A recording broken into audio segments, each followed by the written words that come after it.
You can show buttons again by swiping inward. We'll just try it here. Okay, well your Facebook's live. Okay. And this one's just, it's, you know, it's showing me. I'm showing you at the very top of the screen there. Give us just a minute, everyone. We're practicing with some new equipment here. I think, is it me? Yeah, okay. I'm trying to,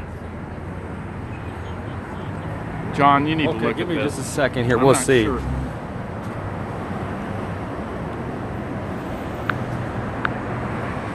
Okay. Right there. Right there it is. Okay, there.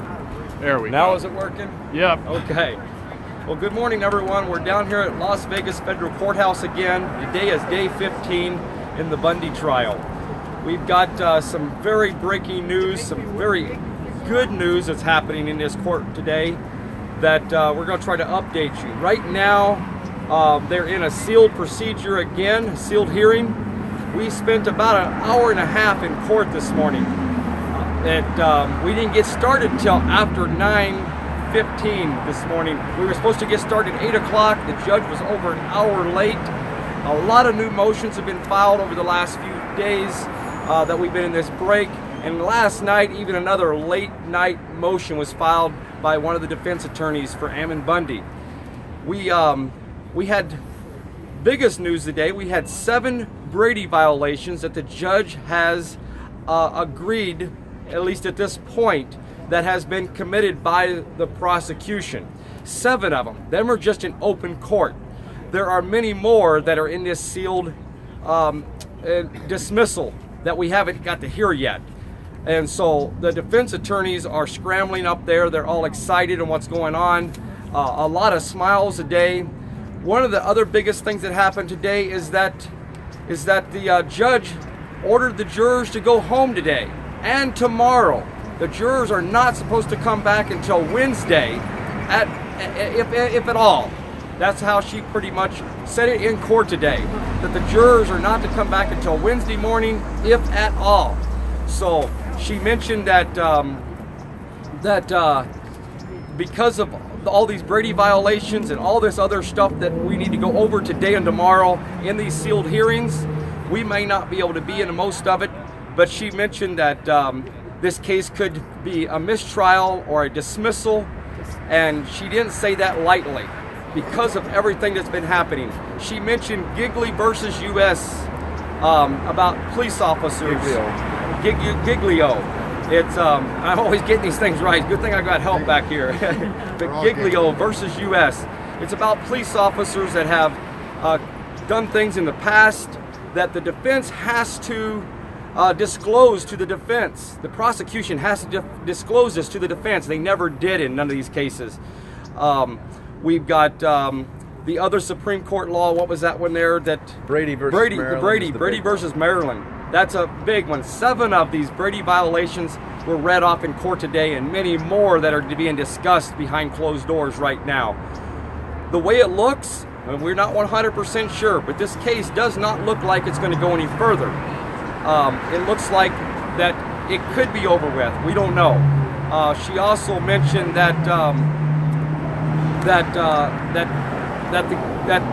trying to go back to my notes here, but she also mentioned several things that, like FBI agent Gavin on November 10th created a new document that had not been seen before, but the stuff in the document had been seen, but this was a new document that was handed over to the defense on November 11th, and the prosecution's claiming that they gave this in a timely manner because it was created November 10th. But it actually, the information in it was all the way back until 2014 that was never disclosed to the defense. The threat assessments, the task force reports, the joint task force reports, the SWAT team that came from Los Angeles and Las Vegas, all those things were mentioned today. And none of this stuff was made public to the defense until now. The snipers were talked about over and over again. Emails from Dan Love, The judge was not even for sure yet if those emails from Dan Love had been turned over to the defense as even of the day, and she ordered this back in November to be turned over. There are so many violations that have been brought up today that this case should be dismissed with prejudice. But we're going to see what happens. We're not allowed back in the courtroom now, so we're just going to be waiting outside the courthouse here and let's see if we get a chance or get a sneak peek of what's going on in there off and on throughout the day. But it looks like the rest of the day and all day tomorrow will definitely be in a lot of sealed procedures and sealed hearings here, why these defense attorneys and the prosecutors argue this out. One of the things I observed from the prosecution team today, the prosecution team was not their jolly self. They was not smiling at all. They were literally over there shaking in the prosecution table.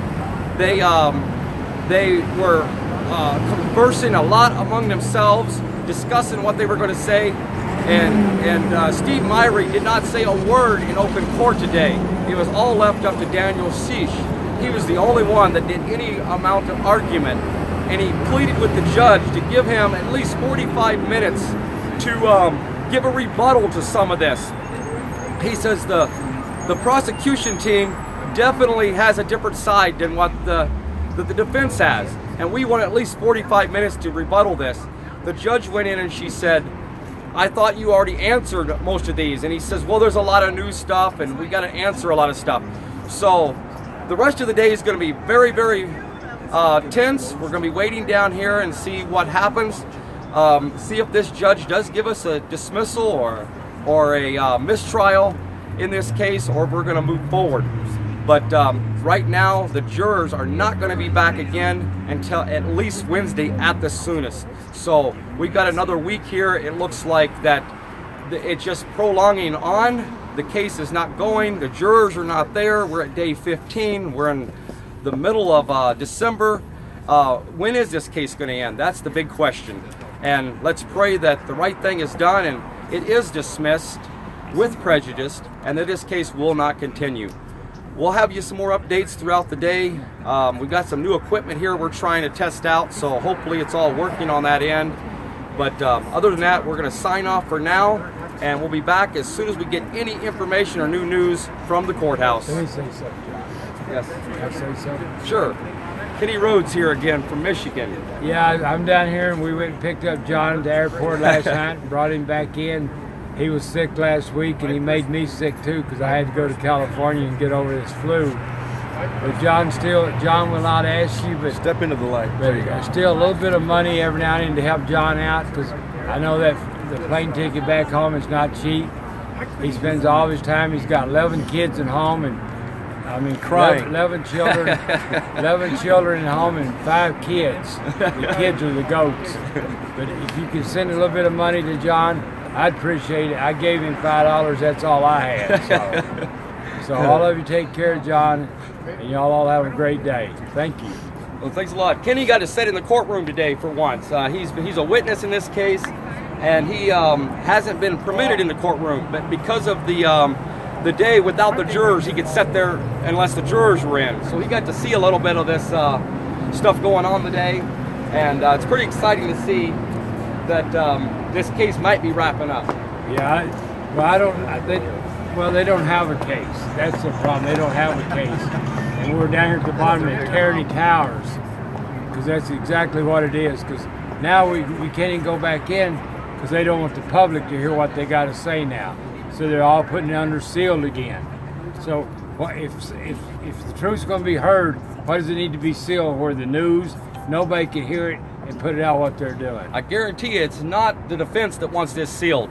We would like it to be public. We want to expose. That's what the whole thing's about, is exposing the government tyranny, government overreach, and what's going on here. We want it exposed. We want the public to see this. But the prosecution and the judge definitely does not want this to be made public. It's an embarrassment to them for what they've done all along. All the charges have been stacked. It just shouldn't have happened in the very beginning. Absolutely. Okay, John, you're doing a good job. Well, thanks a lot. I'll mess it up for you. Okay. Well, thanks a lot, everybody. We'll be back as quick as we know of any new information. All right, that's a wrap. Finish. Where's the finish button? I've never- on this? Oh, right where it says finish. I'm trying to do YouTube. Show buttons again by swiping inward. Keep.